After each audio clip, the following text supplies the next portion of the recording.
Bom dia, boa tarde, boa noite, a depender do horário que estiver nos acompanhando no podcast Mesa de Debates de Tudo Um Pouco. André Bom Tempo, bastante. Olha, eu tô tenso, viu, gente? Não é brincadeira, não. É... Eu, particularmente, ah, no bom sentido do termo, não sou tão radical quanto alguns falam, né? Tanto no sentido positivo quanto no sentido negativo que atribuem a esse termo radical. E até quero tomar cuidado com certas questões que eu vou falar aqui e da forma como eu vou falar aqui, para não, até para não censurarem esse vídeo, para não falarem que é discurso de ódio ou qualquer coisa dessa natureza, que hoje em dia o negócio tá bastante perigoso.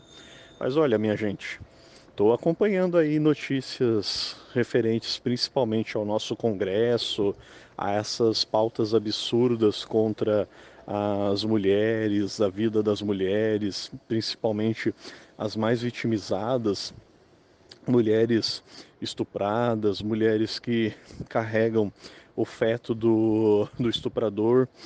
A coisa tá voltando aí à idade medieval de uma forma que e sei lá se é a Idade Medieval, hein? Porque na Idade Média, apesar de ser conhecida como Era das Trevas, ainda se tinha algum conhecimento, ainda se tinha alguma ética, ainda se tinha filosofia.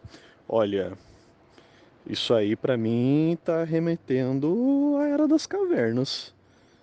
Porque não é possível essas pautas que estão sendo discutidas no Congresso, a extrema-direita cada vez mais avançando e colocando as garras dela de fora, falando aí, por exemplo, sobre além da questão que eu já falei, para que não abortem, principalmente, independente de qual for a questão, também falando sobre legalização do trabalho infantil.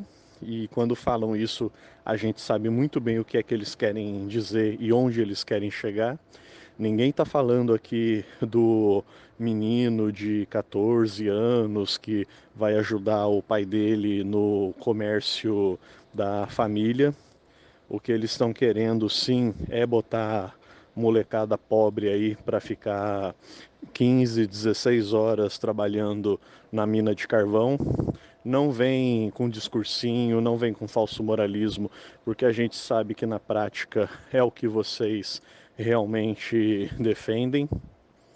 Aí querem usar alguns poucos exemplos, né, do mini empreendedor, da criança que está aprendendo o ofício da família, que eu particularmente também defendo, acho nobre, acho interessante, desde que respeitado o estatuto da criança e do adolescente, mas o que vocês estão querendo na prática, a gente sabe que é algo muito mais corrompido, é algo muito mais complicado e fora essas questões, outras pautas aí que vocês estão tentando defender extremamente reacionárias e como eu disse, eu estou bastante preocupado em gravar esse vídeo, em gravar esse material, porque estou até me contendo aqui com as palavras, mas olha,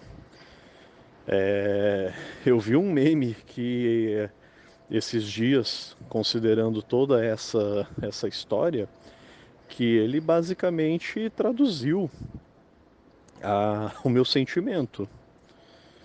Eu não estou aqui dizendo para fazerem isso, eu não estou aqui dizendo que eu faria isso, pelo amor de Deus.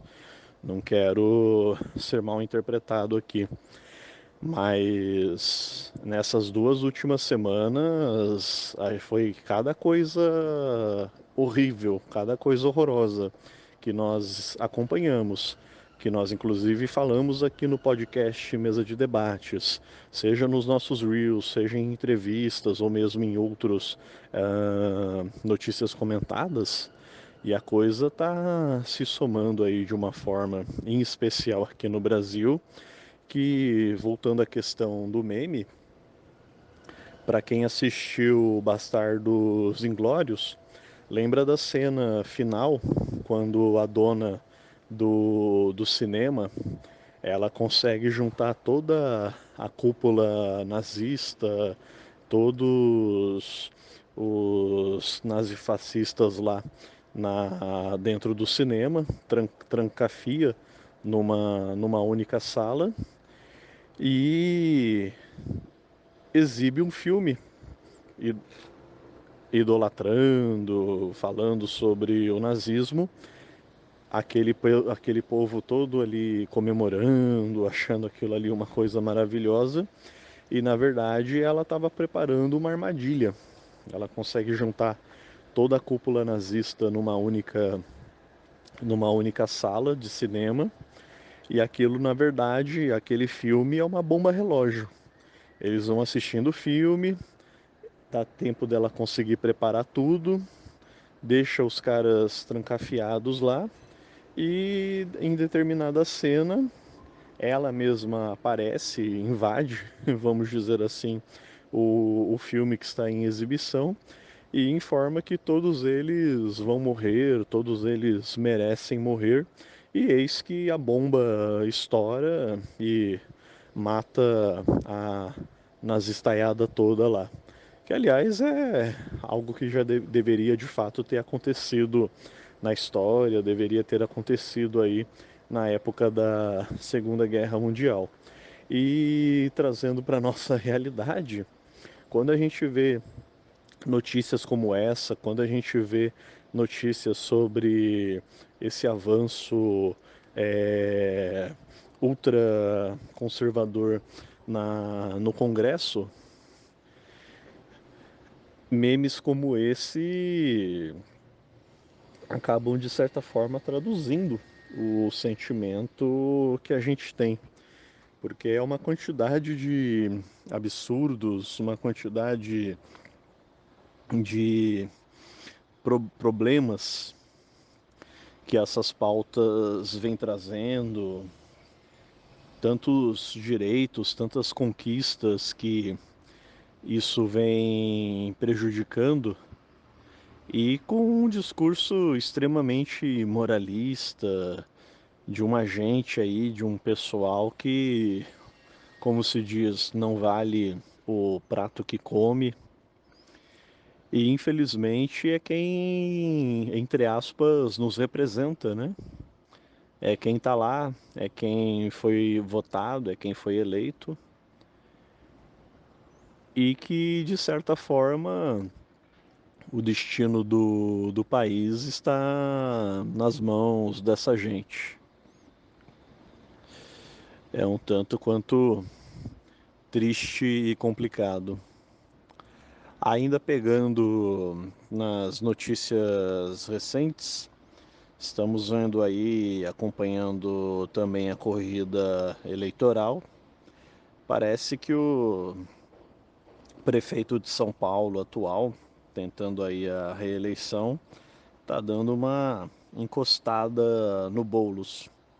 Eu não voto em São Paulo, não estou aqui fazendo campanha eleitoral para ninguém, mas evidentemente não posso deixar aqui de dizer, é óbvio que num segundo turno entre Nunes e Boulos, quem me conhece sabe muito bem em quem é que eu vou votar, né? Em quem é que eu votaria caso fosse eleitor na cidade de São Paulo.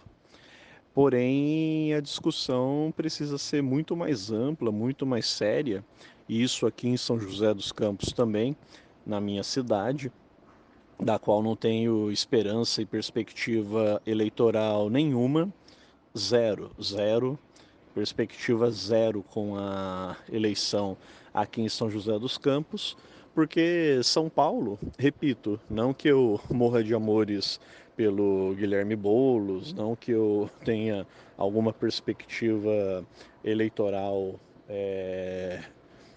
ou melhor, alguma perspectiva de mudança pura e simplesmente pelas eleições ou pelo resultado das eleições, querendo ou não, Boulos não é Ricardo Nunes e Boulos, querendo ou não, representa um outro viés político que não o do atual prefeito, agora assumidamente bolsonarista e comprometido com a agenda do bolsonarismo, seja na capital paulista ou no Brasil de modo geral.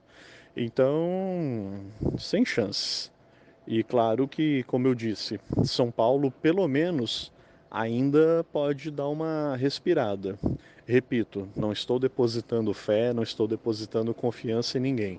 O que eu estou dizendo é que, pelo menos, existe alguma pretensa alternativa na capital paulista. Isso já não existe em São José dos Campos. O que a gente poderia chamar de alternativa não tem chances eleitorais nenhuma, e muito menos os outros vieses políticos de esquerda aqui na cidade, que aliás são muito poucos, diga-se de passagem. Então, em São José dos Campos não existe nem esperança, né? Embora eu acho que essa palavra seja um pouco exagerada, mesmo no caso de São Paulo. Vamos trocar esperança por perspectivas, né? Eu acho que esperança é uma palavra muito forte para esse cenário trágico que a gente vive. Então, São Paulo, pelo menos, eu diria que a gente tem perspectiva. Algo que aqui em São José ela já morreu faz tempo. E dentro do que o cenário político atual, dentro do que as pesquisas eleitorais nos apresentam. Por essas e outras, e aliás eu acho muito importante trazer isso para a discussão, a gente já vem trazendo, e acho que o podcast Mesa de Debates deve ser uma ferramenta necessária nesse momento, que por mais que a gente faça aí a cobertura eleitoral, mas sempre enfatizando e sempre lembrando para a esquerda que eleições por si só não vão resolver o problema, eleições por si só não vão superar a crise e eleições por si só não vão derrotar o capitalismo e a extrema-direita. Isso é fato. Ponto. Ah, mas não, não vai. Ah, mas não, não vai. Pura e simplesmente isso não vai. Então convidamos a discutirem com a gente, mesmo que fosse eleito uma maioria de vereadores de esquerda, mesmo que sejam eleitos prefeitos de esquerdas, não, não vai. Não, não é assim que funciona. E isso eu ainda estou falando no melhor dos cenários eleitorais, porque a gente sabe que também não é o que vai acontecer, porque tudo leva a crer que a direita vai dominar no que diz respeito às eleições aí para as casas legislativas, para as câmaras municipais e, evidentemente, para as prefeituras também nesse ano de 2024. Então, tá aí uma importante discussão que precisamos levantar, seja nesse ano agora, ou seja em todos os demais. Um beijo no coração de todos, ficando aqui com o nosso Notícias Comentadas de hoje e tchau!